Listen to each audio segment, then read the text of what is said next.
নমস্কার। এত কিছু ঘটে যাচ্ছে যে উফ বলা ছাড়া আর কোনো গতি নেই।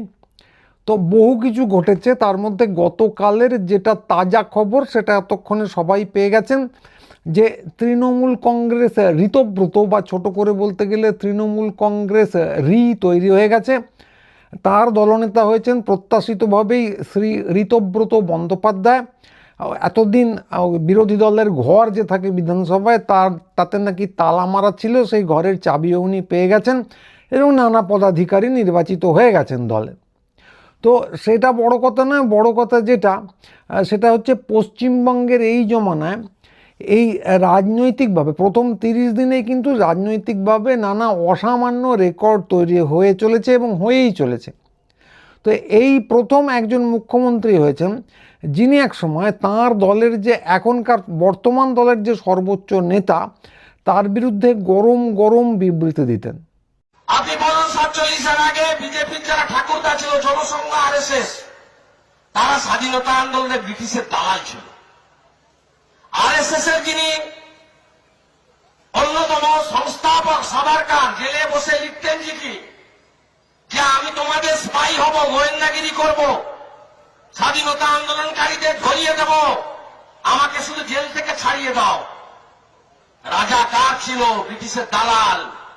আমরা গান্ধীজিকে পুজো করি, এরা রাজঘাটে গিয়ে সকালবেলা গান্ধীজিকে মালা পরায়, আর বিকেলবেলা গান্ধীজিকে যিনি খুন করেছেন নাথুরাম গডসের গলায় মালা পরায়।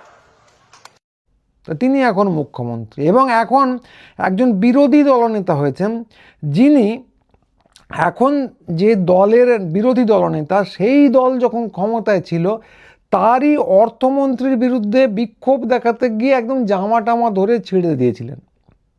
তো এমন একজন মুখ্যমন্ত্রী হয়েছেন এই জমানায়, যেটা ভারতবর্ষের ইতিহাসে প্রথম, যাকে অন ক্যামেরা, অন্তত অ্যালেজেড যেটা বলে অভিযোগ হিসেবে, অন ক্যামেরা কিছু জিনিসপত্র নিতে দেখা গেছে, যেটা আজ পর্যন্ত কোনো মুখ্যমন্ত্রী ভারতবর্ষের ইতিহাসে যেটা হয়েছে বলে জানি না আমরা। এবং সেই নিয়ে অভিযোগ আছে, যদিও সেই তদন্তের কী হয়েছে সেটাও আমরা জানি না। এবং এমন একজন বিরোধী দলনেতা হয়েছেন সবথেকে বড় যেটা, যার বিরল রেকর্ড আছে পরপর দুটো দল থেকে বহিষ্কৃত হবার। মানে এই রেকর্ডটা হচ্ছে যাকে ইংরেজিতে বলে সব থেকে রিমার্কেবল। মানে এই জিনিস করার জন্য সত্যি সত্যি প্রতিভা লাগে। পরপর দুটো দল থেকে 9 বছরের মধ্যে বহিষ্কৃত হলাম, তারপর আবার দলনেতাও হয়ে গেলাম। এই জিনিস ভারতে কেন, সারা পৃথিবীতে কখনো হয়েছে বলে আমার জানা নেই। তো যাই হোক, রেকর্ড হয়েছে, ভালো কথা। তৃণমূল যদি উঠে যায়, গেছে তো জানি না আমি গেছে কি না, উঠে তো গেছে, গেলে গেছে, না গেলে না গেছে, তৃণমূল তৈরি হয়েছে, খুবই ভালো কথা। এবং রেকর্ড হয়েছে সেসব করতে গিয়ে, সেসবও খুবই আনন্দের কথা। রেকর্ড তো হয়ই ভাঙার জন্য, কারণ আমরা জানতাম সেই সের্গেই বুবকা ছিলেন বহুকাল আগে, যিনি নিজেই রেকর্ড করতেন এবং নিজেই ভাঙতেন। বারবার খবরের কাগজে পড়া যেত, নিজেই নিজের রেকর্ড ভাঙলেন পোল ভল্টে সের্গেই বুবকা। তো আমরা আর কেউ আশ্চর্য হতাম না। তো কথা হচ্ছে যে আগে যে রেকর্ডগুলো ছিল সেগুলো ভাঙা হয়েছে, সে তো খুব ভালো কথা, এবং আমরা আশা করব ভবিষ্যতে এই রেকর্ডও একদিন ভেঙে যাবে। ওই ইতিহাস যা বলে আর কি। কিন্তু সেটা কথা নয়, কথা হচ্ছে যে তৃণমূল কংগ্রেস ঋতব্রত বা তৃণমূল কংগ্রেস রিলি যাই হোক, এটা যে ঠিক কী জিনিস হয়েছে সেটা বোঝা যাচ্ছে না। তো তৃণমূল কি তবে ভেঙে চৌচির, তৃণমূল কি তবে উঠে গেল? হতে পারে। তাহলে কি এটাই আসল তৃণমূল, রিটি নয়? তৃণমূলের প্রতীক টতীকও কি এরাই কেড়ে নেবেন, যেরকম হয়েছে মহারাষ্ট্রে শিন্ডে নিজের দল গড়ে তারপর প্রতীকটাই নিলেন। নির্বাচন কমিশন তো তাদের সঙ্গে ছিলেনই, বলেছেন হ্যাঁ তোমরা প্রতীকটা ব্যবহার করো। তো তার মানে কি এখানেও তাই হচ্ছে? পশ্চিমবঙ্গে মমতা তৃণমূল উঠে যাবে? তো মমতা তো আবার, আপনারা এই খবরটাও নিশ্চয়ই পেয়ে গেছেন যে তৃণমূল কংগ্রেসের সর্বস্তরের সমস্ত কমিটি একদম ভেঙে দিয়েছেন। তো কুণাল ঘোষ আবার বলেছেন এটা কিন্তু দল তুলে দেওয়া হচ্ছে না। কর্মীরা দাবি করেছেন যে সমস্ত কমিটি ভেঙে দিতে হবে, কর্মীরা শুধু থাকবেন, ফলে সেই জন্য সমস্ত কমিটি ভেঙে দেওয়া হয়েছে। তো ফলে দল উঠে যাচ্ছে কিনা আমি বলতে পারবো না, উঠে গেলেও যেতে পারে, না গেলেও যেতে পারে। কিন্তু সেরকম এই মুহূর্তে মনে হচ্ছে না, একটাই কারণে।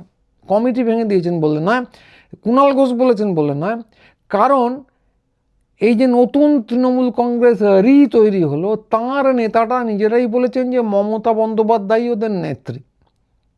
এইটা একবার ছোট্ট করে শুনেন। আমরা এখানে যারা আছি সকলেই তৃণমূলের বিধায়ক। আমাদের নেত্রী মমতা ব্যানার্জি, আমরা আমাদের নেত্রী মমতা ব্যানার্জির কাছে আমাদের আবেদন, আমাদের এই পরিষদ দলকে উনি স্বীকৃতি দিয়ে আমাদের অ্যাডভাইস হিসাবে উনি আমাদের পরিচালনা করুন, ওনাকে আমরা নেত্রী হিসাবে মান্যতা দেবো, এটা আপনাদের মাধ্যমে পরিষ্কার বাংলার মানুষের জানিয়ে দিতে চাই। তো এই ভিডিওটা হচ্ছে গতকালের সমস্ত ঘটনার মধ্যে আমার সব থেকে প্রিয় ভিডিও। তা কথা হচ্ছে মমতা বন্দ্যোপাধ্যায় নেত্রী, তাকে বলা হচ্ছে অ্যাডভাইস দিতে, অ্যাডভাইজার হতে, তাহলে এই তৃণমূলটা কি? তো একজনকে বলতে শুনলাম, তো সেটার ভিডিও দেখাচ্ছি না, যে কিছুই না, অন্য কিছুই না, সবাই তৃণমূলেই আছেন, কিন্তু যেটা হয়েছে সেটা হচ্ছে কেবলমাত্র নিয়মসঙ্গতভাবে নতুন নেতা নির্বাচন করা হয়েছে, আর কিচ্ছু না, মানে নতুনত্ব কিচ্ছু নেই। তো তাই যদি হয় তাহলে স্রেফ একটা পরিষদীয় দলনেতা ঠিক করা নিয়ে এত গোলমাল? মানে ওদের তো আগেও একটা মিটিং হয়েছে, সেখানেই তো বলতে পারতেন এই দলনেতাকে মানছি না, আমরা নিজের একটা নেতা ঠিক করবো, সে তো হয়েই থাকে। একটু গোলমাল হয়, কিন্তু নানা দলে হয়ে থাকে, অসম্ভব কিছু ছিল না। তো তার থেকেও বড় কথা হচ্ছে যে মমতা বন্দ্যোপাধ্যায় খুব ভালো আর শোভনদেব চট্টোপাধ্যায় খুব খারাপ, তাই বিরোধী দলনেতার চেয়ারে আমাদেরকেই বসতে হবে। তো ব্যাপারটা হচ্ছে যে স্রেফ তো একটা মানে বিরোধী দলনেতা বিধানসভায় কি, তার হাতে তো দলের চাবিকাঠি থাকে না, তিনি পরিষদীয় দলের নেতা। তো স্রেফ একটা ঘরের চাবি চাই, বসার জন্য একটা দুর্ধর্ষ চেয়ার চাই, এইটাই দাবি। তো এইটা বলছি তার কারণ হচ্ছে বিরোধী দলনেতা যদিও ক্যাবিনেট মন্ত্রীর মর্যাদা পান, কিন্তু আসলে তো মন্ত্রীর মতো ক্ষমতা পান না, ক্ষমতা কিছুই নেই। বিভিন্ন জায়গায় বিধানসভায় কে কী বলবেন এগুলো ঠিক করেন, কোন কোন কমিটিতে কে কে ঢুকবেন সে নিয়েও কিছু প্রভাব থাকে। তাহলে দাবিটা কি? স্রেফ লালবাতি জ্বালা গাড়ি আর কয়েকটা কমিটির চেয়ার, এই জন্যে ওনারা একটা পরিষদীয় দলনেতা তৈরি করে ফেললেন। দল ভাঙলেন কিনা বোঝা যাচ্ছে না, হয়তো ভাঙলেন হয়তো ভাঙলেন না, কিন্তু এখনও পর্যন্ত যা বলছেন তাতে স্রেফ এই দুটো জিনিস চাই, লালবাতি জ্বালা গাড়ি আর দুটো কমিটির চেয়ারম্যান চেয়ারে বসবেন, এছাড়া তো আর কিছু কারণ বুঝতে পারা যাচ্ছে না। তো এই জন্য একটা দল ভেঙে ফেলা যায়, এটাকে রাজনীতি বলে? তো ঋতব্রত বন্দ্যোপাধ্যায় কিছুদিন আগে একটা খুব চমৎকার ভিডিও এসেছিল, যে তিনি ওই এসআইআর বিরোধী যখন ধর্ণা হচ্ছে তখনও তিনি মমতা বন্দ্যোপাধ্যায়ের অনুগামী, সে তো অবশ্য এখনও আছেন বলছেন, তখন উনি একটা কবিতা আবৃত্তি করতে গিয়ে মমতা বন্দ্যোপাধ্যায়ের কাছে খুব ধমক খেয়েছিলেন। তো অনেকে বলছেন, ঠাট্টা করেই বলছেন যে এই লোকটির তো দাবি আর কিছু ছিল না, শুধু গলা কাঁপিয়ে একটা কবিতা আবৃত্তি করতে চেয়েছিল, তো সেইটুকু দিতে পারা গেল না। তো বুঝতে পারা যাচ্ছে ওনার চাহিদা খুবই সামান্য, গলা কাঁপিয়ে একটু আবৃত্তি করবেন, অথবা একটু লালবাতি জ্বলা গাড়িতে চড়বেন, অথবা একটু চেয়ারে বসবেন, আমার ধারণা, এগুলো আমি জানি না। সে এই ছোটো ছোটো চাহিদার জন্য এত বড় একটা কাণ্ড ঘটিয়ে ফেলা হলো। তো হতেও পারে, আবার নাও পারে, অন্য কিছু হতে পারে, কিন্তু কথা হচ্ছে যে ঠিক কেন ছাড়লেন এই নিয়ে সাংবাদিকরা কেউ চেপে ধরেছেন বলে দেখিনি। মানে আপনারা তো পরিষদীয় দলনেতা, আপনাদের মতো বৈঠকেই ঠিক করে নিতে পারতেন, এই এত নাটকের কি দরকার ছিল? এই প্রশ্নটা কেউ করছেন না। ওনারা বলছেন অনেকের বিরুদ্ধে যুদ্ধ, দলে কাউকে কাউকে বসিয়ে রাখা হতো, অভিষেক ব্যানার্জির ঘরের সামনে তার বিরুদ্ধে যুদ্ধ, কাউকেও ছড়ি ঘোরাতেন তার বিরুদ্ধে যুদ্ধ, সবই তো ঠিক বুঝলাম, কিন্তু পরিষদীয় দলের তো একটা বৈঠক হয়েছিল, সেখানেই তো নেতা নির্বাচন করতে পারতেন, বলতে পারতেন ওই লোকটাকে আমার পছন্দ না, আমাদের এই নেতা হবে। তো সেটা না করে ঘুরিয়ে পেঁচিয়ে স্পিকারকে চিঠি দিয়ে অমুক করে তমুক করে নানা লোকের সঙ্গে দেখা করে এই আর নাটক তৈরি করার কি কারণ ছিল? তো অনেকে বলছেন যে কারণ একটা ছিল বটে, কিন্তু সেখানে পরে আসছি।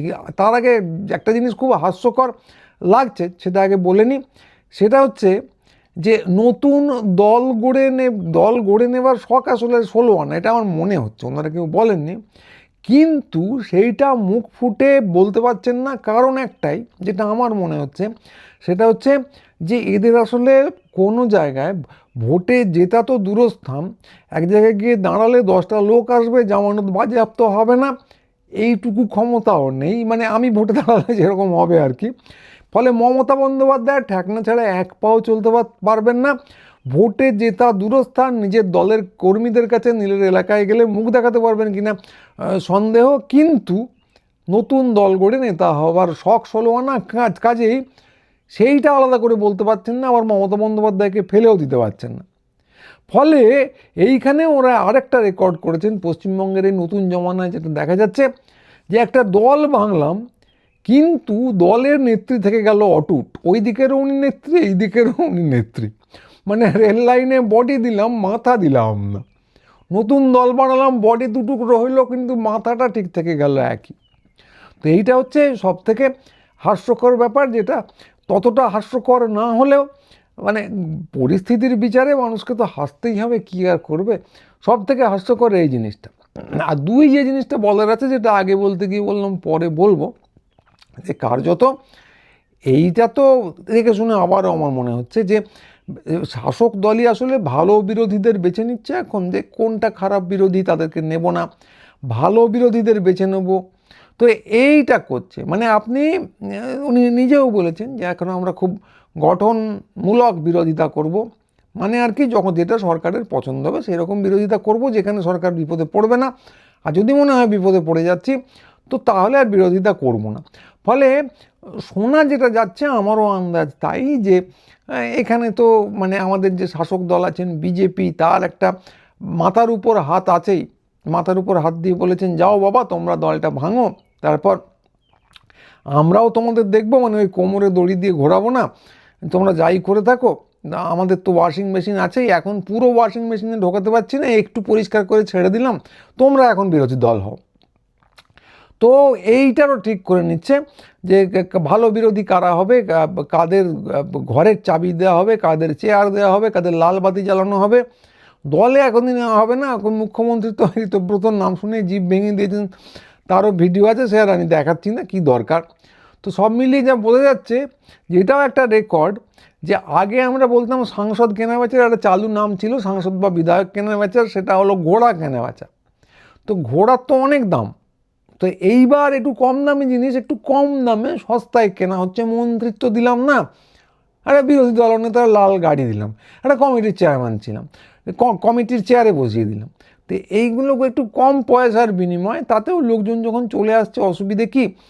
তো ফলে এরা নাম আমরা দিতে পারি যে গাধা কেনা বেচা। এবার আমি কারো বুদ্ধিবৃত্তি নিয়ে কোনো ইঙ্গিত করতে চাই না, আমার ধারণা গাধার দাম ঘোড়ার থেকে একটু কম, সেই জন্যই বললাম।